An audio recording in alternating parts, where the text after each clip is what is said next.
지금 이 돌파하는 차트를 보세요. 대부분 여기서 진입합니다. 바로 손절입니다. 그리고 여기서도 손절, 여기서도 손절. 당한 이유는 전부 똑같아요. 근데 이 차트 여기서 잡는다면 완벽한 돌파가 나오죠. 바로 이 차이를 오늘 영상에서 알려드리겠습니다. 첫 번째, 가장 많은 분들이 당하는 함정이에요. 어느 정도 경험이 쌓인 트레이더들은 돌파 직후에 포지션을 잡으려고 하죠. 하지만 이때부터 내가 잡자마자 추세가 완전히 바뀌어버리는 걸 경험하게 됩니다. 왜 이렇게 되는 걸까요? 세력은 돌파가 나오기 전에 이미 여기서 매집을 끝냈습니다. 돌파 이후부터는 현금화를 검토하고 있는 단계예요. 매집 구간에서 잡은 포지션들이 이미 수익 구간이거든요. 그래서 돌파 직후에 가격을 바로 빼버리는 경우가 생기는 겁니다. 여러분의 신규 매수 주문이 전부 다 세력의 매도 포지션에 반대 효과를 제공한 거예요. 그러니까 내가 물량 떠넘기기를 당하는 대상이 되는 거죠. 이래서 몇 번 당하다 보면 돌파 매매에 대한 두려움이 생기기 시작해요. 실패한 돌파는 사실 세력들한테 물량 떠넘기기를 당한 거거든요.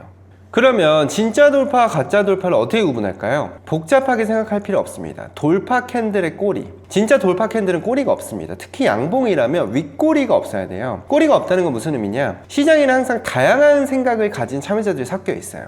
지금 매수하는 사람, 지금 매도하는 사람, 지정가로 물량을 바치는 사람, 잠재적 매수를 고민하는 사람. 그 다양한 의견들이 충돌하면서 캔들에 꼬리들이 생깁니다.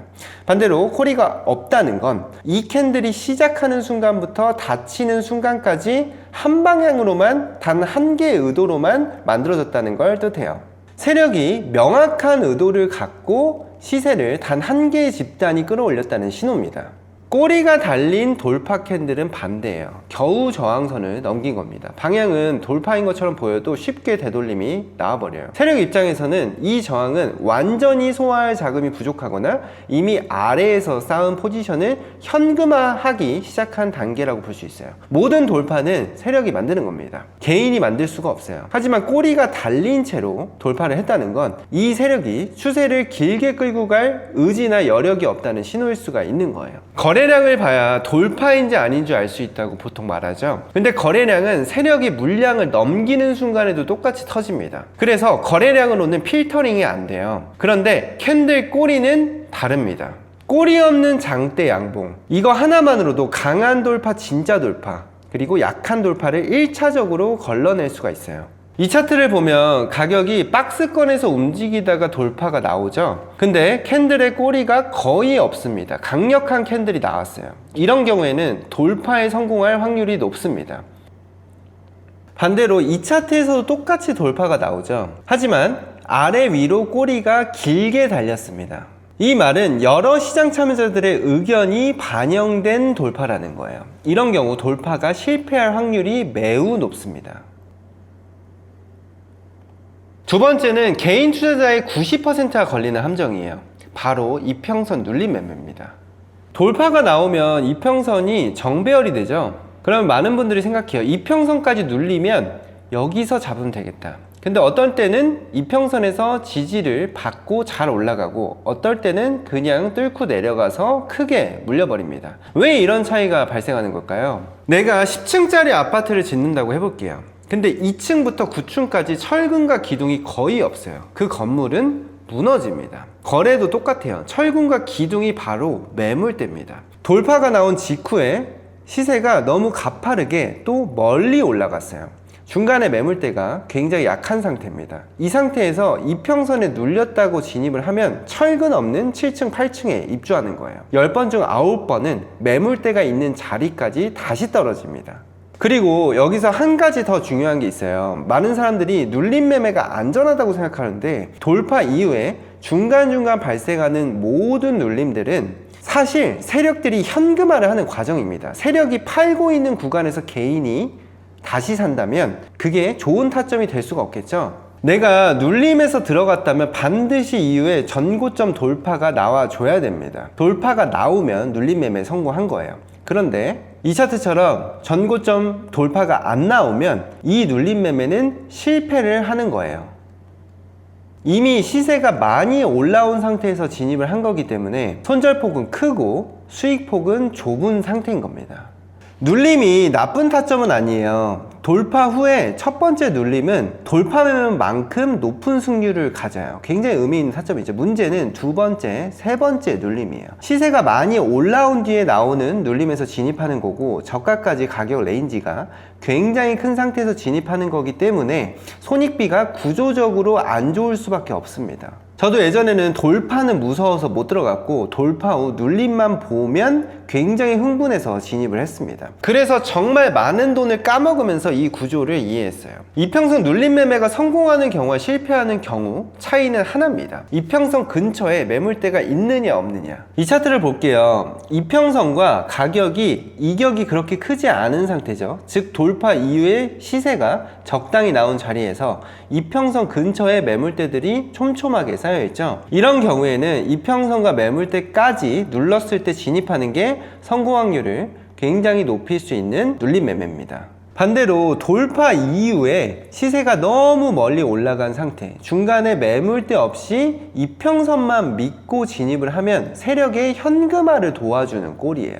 이평선 눌림 매매는 나쁜 전략이 아닙니다. 대신 이평선 근처에 매물대가 촘촘하게 쌓여 있을 때만 유효합니다. 매물대 없이 이평선 하나만 보고 들어가는 건 승률도 안 좋고 손익비도 안 좋은 거래예요. 세 번째는 장 시작 직후에 가장 많이 당하는 함정이에요. 보통 거래하시는 분들이 이런 말씀 많이 하죠. 장 초반에만 거래하면 된다. 장이 시작하면 이렇게 변동성이 커지기 때문에 이 변동성을 이용해서 손절 리스크를 걸고 좋은 손익비로 꾸준히 반복하면 돈을 벌어요. 근데 초보자는 이런 거래를 일관성 있게 할 수가 없기 때문에 장 시작의 변동성이 사실은 초보자에게 불리한 거예요. 예를 들면 장이 시작하면 이렇게 개장 러시가 시작되죠. 한쪽으로 강하게 시세가 나옵니다. 보통 초보자는 이렇게 시세를 치고 올라갈 때 두려워서 못 들어가요. 그러다가 눌림이 이렇게 나오면 비로소 그때 진입을 합니다. 근데 앞서 말씀드린 것처럼 이격이 커지거나 매물대가 없는 상태에서 눌렸다면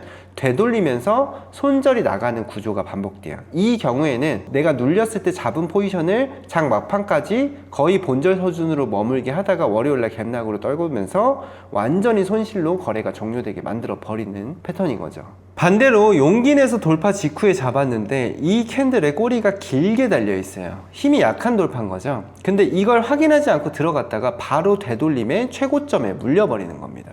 이 경험을 몇 번 하면 돌파 매매를 포기하게 되죠. 장 초반은 변동성이 크기 때문에 캔들 하나하나가 이렇게 크게 나옵니다. 그래서 꼬리가 달렸는지 몸통이 얼마나 깔끔한지를 더 꼼꼼하게 봐야 하는 구간인데, 오히려 흥분 상태에서 그걸 놓치고 들어가는 경우가 많죠. 장 초반은 앞에서 말한 함정 1과 2가 동시에 존재하는 구간이에요. 그래서 여기서의 핵심은 뭐냐면 선으로 매물대를 파악하면 안 된다는 거예요. 전날의 고점, 전날의 저점, 아 여기가 지지선이겠지 하고 그려놨는데 이 선을 깨고 나서 바로 말아 올려버립니다.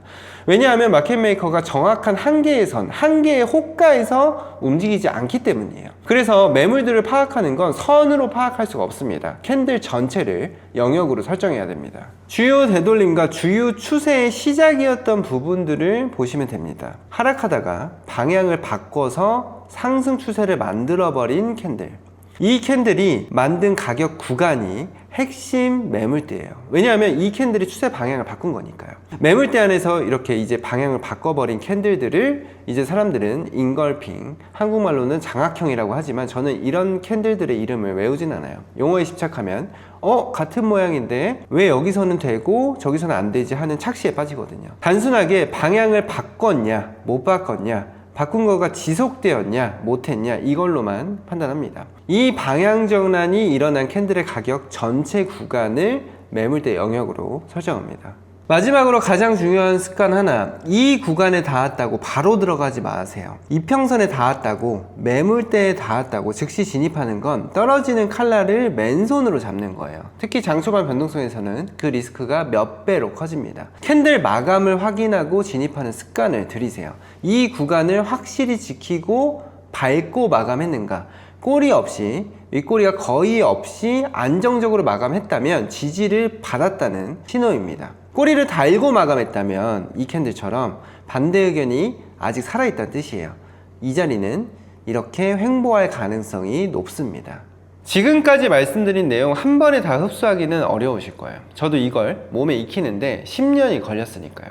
더 쉽게 이해하실 수 있도록 실전에서 바로 쓸 수 있는 체크리스트를 제가 정리해 드릴게요. 첫 번째, 돌파 캔들이 강한가, 몸통이 꽉 차 있는지, 꼬리가 없는지 확인하세요. 꼬리가 길게 달린 캔들이라면 초보자는 그냥 패스입니다. 힘이 약한 돌파예요. 두 번째, 이평선과 가격 사이에 매물대가 있는가, 철근과 기둥이 있는 건물인지 확인하는 겁니다. 매물대가 촘촘하게 쌓여 있으면 진입을 고려할 수가 있어요. 텅 비어 있다면 초보자는 대응이 굉장히 어렵습니다. 세 번째, 돌파 지점을 선이 아닌 매물대로 그려낸다. 지지선 하나에 의존하지 마세요. 캔들 전체를 영역으로 설정하는 습관을 들이셔야 합니다. 네 번째, 지금이 몇 번째 눌림인가. 첫 번째 눌림은 굉장히 의미 있는 타점입니다. 두 번째도 그럴 수 있어요. 세 번째부터는 초보자는 완전히 패스하세요. 세 번째 눌림을 못 잡았는데 시세가 나와버렸다면 다음 돌파를 기다렸다가 거기서 진입하면 됩니다. 다섯 번째, 방향을 바꾼 캔들이 매물대 안에서 안정적으로 마감했는가. 반대 방향 꼬리 없이 깔끔하게 마감했다면 온전한 비중으로 들어갈 수가 있습니다. 반대 방향 꼬리가 달렸다면 비중을 줄이세요. 망치형처럼 매물대를 완전히 소화하면서 방향 전환을 보여줬다면 그건 더 튼튼한 철근입니다. 오히려 비중을 더 실을 수 있는 자리예요. 이 5가지 지금 당장 종이에 적어두세요. 몸에 익을 때까지 매매 전마다 하나씩 체크하는 겁니다. 알고 당하는 것과 모르고 당하는 건 완전히 달라요. 모르고 당하면 그냥 손절입니다. 아는 상태에서 당하면 내가 어디서 틀렸는지가 보여요.